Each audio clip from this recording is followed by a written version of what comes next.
Hello viewers. তো আমাদের যে পার্সোনালিটি রিলেটেড সিরিজ চলছে তার এটা চতুর্থ ভিডিও।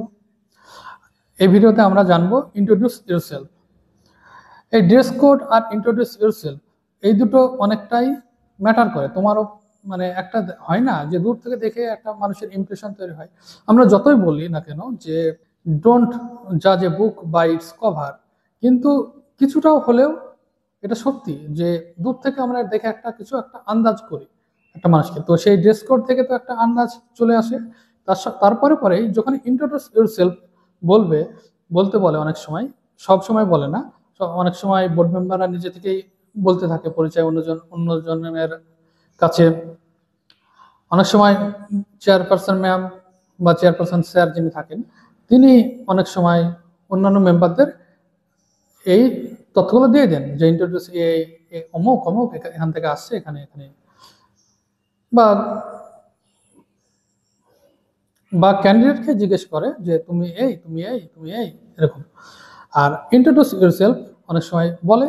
তো ইন্ট্রোডিউস ইউরসেলফ যদি বলে তাহলে তুমি কিভাবে উত্তর দিবে। আমরা মক ইন্টারভিউ নিতে গিয়ে দেখেছি অনেক সময় ক্যান্ডিডেট সেই প্রাইমারি স্কুল কোথায় পড়েছে, মাধ্যমিক কোন স্কুলে পড়েছে, উচ্চ মাধ্যমিক কোন স্কুলে পড়েছে, গ্রাজুয়েশন করেছে, তারপরে মাস্টার্স কোথা থেকে পড়েছে, সব কিছু একবার A to Z বলছে। এত কিছু শোনার তো সময় নেই ওনাদের কাছে।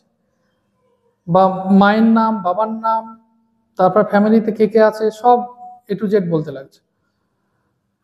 ইন কেস আমি বলবো যে যদি ইন্টারভিউ বোর্ড মেম্বাররা পরে জিজ্ঞেস করে, অনেক সময় তুমি যদি কিছু এড়িয়ে যাও, বাবার নাম বলে মায়ের নাম বলনি, তো বাবা মার নাম বললে না, এরকম বলে, তো সেটা হচ্ছে পরের কোশ্চেন।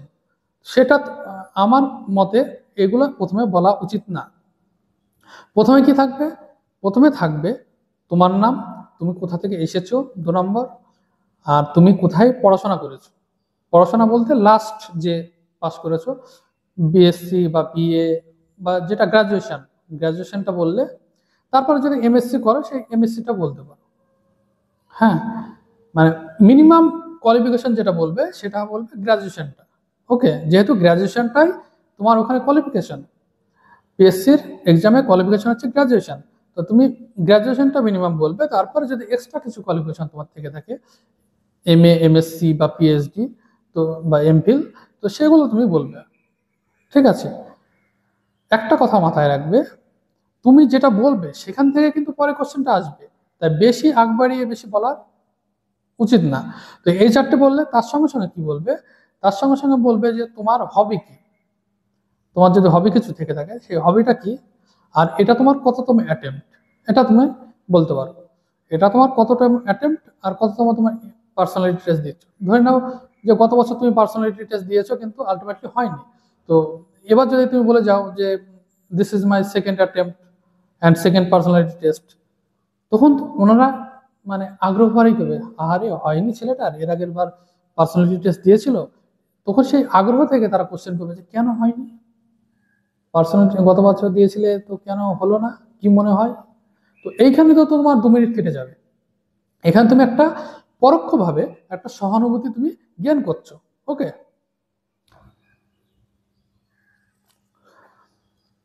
আর মিডিলে তুমি বলে দেবে যে গ্রাজুয়েশন কবে পাস করেছো, কোন স্কুল কোন কলেজ থেকে।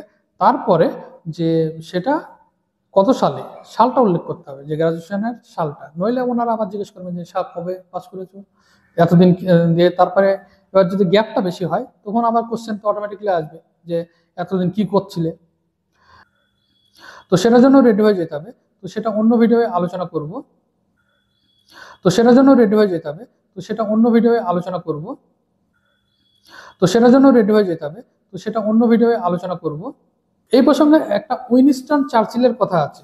উইনস্টন চার্চিলের এই মানে ইন্ট্রোডিউস ইয়োরসেলফ তো একটা ছোট বক্তৃতা, তাই না? 1 মিনিটের বলছো বা 45 সেকেন্ড বা 1.5 মিনিটে বলছো। তো এই উইনস্টন চার্চিলের একটা কথা আছে, সেটা তুমি মাথায় রাখবে। সে উক্তিটা কি আছে সেটা আমি একটু পড়ে শোনাচ্ছি। A good speech should be like a woman's skirt, long enough to cover the subject and short enough to create interest. মানে ওম্যানরা স্কার্ট পরে না, সে স্কার্টের তো একটা নির্দিষ্ট এরিয়া পর্যন্ত সেটা থাকে, গোপনাঙ্গকে ঢাকছে বা তারপরে একটা নির্দিষ্ট এরিয়া পর্যন্ত থাকছে। তাহলে কি এটা একটা অ্যাট্রাকশন হয়তো অন্য মানুষের কাছে ক্রিয়েট করছে, তার সঙ্গে সঙ্গে তার যে গোপনাঙ্গ, তার যে ইয়ে আছে সেটাকেও ঢাকছে। তো এটা বলছে যে এইরকমই তোমার গুড স্পিচ হওয়া উচিত। A good speech should be like a woman skirt, long enough to cover the subject and short enough to create interest.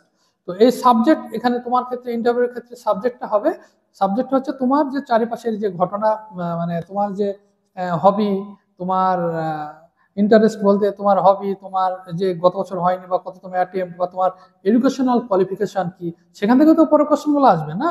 তো এটাই হচ্ছে তোমার সাবজেক্ট। ওকে, তো সেই হিসাবে ইন্টারভিউয়ের সময় যে ইন্ট্রোডিউস ইউরসেলফ সেটা কিরকম হওয়া উচিত, আমি একটা ডেমো লিখেছি, তো সেটা তোমাদের পড়ে শোনাচ্ছি, তোমরা একটু নোট করে নিও। আমি কোনো পিডিএফ দিব না, আমি কোনো করবো না। আমার যে আগামী ভিডিওগুলো আসবে কোশ্চেন রিলেটেড, সেগুলো তো আমি কোনো পিডিএফ দিব না বা করবো না, তোমাকে শুনে শুনে লিখতে হবে। আমি কষ্ট করে লিখেছি ভাই, তোমরা কষ্ট করে লিখো। আমি ফ্রিতে সার্ভিস দিচ্ছি, তোমরা কষ্ট করে লিখো।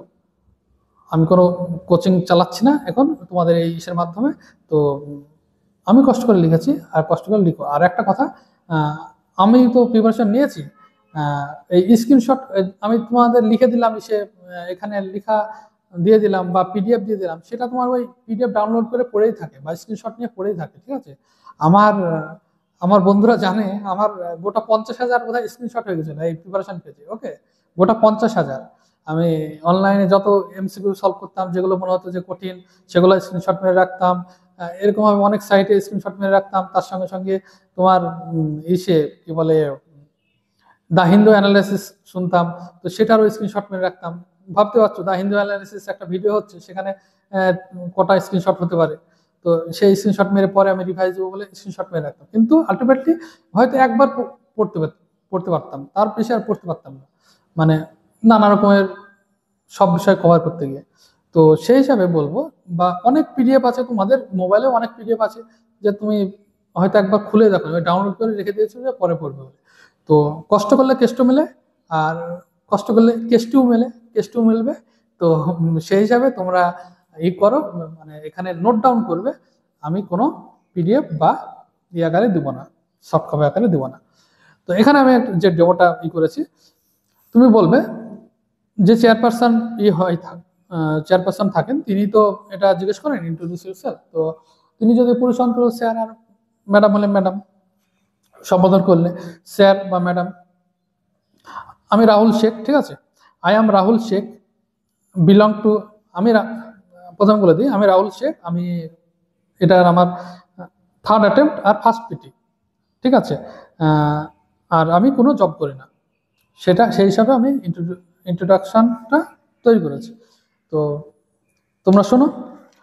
I am Rahul Sheikh, belong to Hariharpara block of Murshidabad district, from where I have done my schooling. I did my graduation in chemistry from Krishnath College, Barhampur, under Murshidabad University in 2023. Then I am started preparing for competitive exams বা various competitive exams, and sir, my interest is to play cricket and to watch cricket match. This is my third attempt and first PT. আবার rewind করে শুনে নিও। তো এটা হচ্ছে short একটা introduction, ওই উইনস্টন চার্চিলের মতে স্কার্টের মতো। ওকে, তো এরপরে ওনারা হয়তো কোনো বোর্ড মেম্বার বেশি ইন্টারেস্ট হতে পারে যে তুমি তোমার বাবা মায়ের নাম বললে না, তো সেটা তোমার রিয়াকশনটা দেখতে চাইবে, যে সেই মুহূর্তে তুমি রিয়াকশন কি দিচ্ছ। তখন তুমি বলে দেবে যে সরি ম্যাম বা সরি স্যার, আবার শুরু করবে। যদি বলে, সাধারণত বলে না, এবার দু একজন বোর্ড মেম্বার থাকে, তারা এটা চান। তো এটা প্রথমে না বলাই উচিত, ঠিক আছে, বাবা মার নাম বা অন্য কিছু। ওকে, এর সঙ্গে সঙ্গে যদি তুমি এবার, আমি তো বেকার হিসাবে দিলাম ডেমোটা, এর সঙ্গে সঙ্গে তুমি যদি হও, কোনো জব করো, সেটা কত বছর ধরে করছো, কবে থেকে করছো, ওটা ওই এডুকেশন কোয়ালিফিকেশনের পরে তুমি অ্যাড করে দেবে। হ্যাঁ, মানে কি, মানে হচ্ছে তুমি যে ইন্ট্রোডাকশনটা বলছো, তার মধ্যে থেকেই তেনারা তার পরবর্তী কোশ্চেন করবেন। ধরে নাও কালকে আমাদের মক পিটিতে একজন ক্যান্ডিডেট ছিল, যার এটা লাস্ট অ্যাটেম্প, ঠিক আছে, সে যদি ইন্ট্রোডাকশনে এই লাস্ট অ্যাটেম্পটের কথাটা বলে দেয়, তাহলে সেখানে একটা সহানুভূতি অনেকটা তৈরি হবে যে আর এত বছর ধরে তুমি প্রিপারেশন নিচ্ছ, সেটাও তাদের মধ্যে একটা তৈরি হবে, আগ্রহ তৈরি হবে। তখন সেখান থেকেই কোশ্চেন করবে, সেগুলো তো তুমি রেডি হয়ে যাবে, তাই না? যে এটা তোমার লাস্ট অ্যাটেম্প্ট, তুমি না হলে কি করবে, বা তুমি এই অ্যাটেম্পটে তুমি এই এতদিন কি করছিলে, বা কিভাবে তুমি তোমার জীবনযাপন নির্বাহ করছো এতদিন ধরে, এত বছর বয়স হয়ে গেল, এখন প্রিপারেশন কিভাবে তুমি ধৈর্য ধরে চালিয়ে যাচ্ছ, তো এসব নিয়ে তো কোশ্চেন করবে। তো তাই তোমার যদি এর আগে পিটি দিয়ে থাকো সেটা তুমি বলবে, তুমি লাস্ট অ্যাটেম্প্ট হলে সেটা বলবে, তোমার যে ফার্স্ট অ্যাটেম্পটে তুমি গ্রুপে বা গ্রুপে প্লাস বিতে ডাক হয়ে যাও সেটা বলবে, সেটা একটা ইমপ্রেসিভ। হ্যাঁ, এই ছিল ইন্ট্রোডিউস ইউরসেলফের ছোট্ট ভিডিও। তোমরা নিজেদের মতন রেডি করে নিও। Okay, thank you. এরপরে ভিডিও আসবে ডিস্ট্রিক্ট রিলেটেড, কি কি কোশ্চেন আসতে পারে। Please stay tuned and please subscribe. Thank you.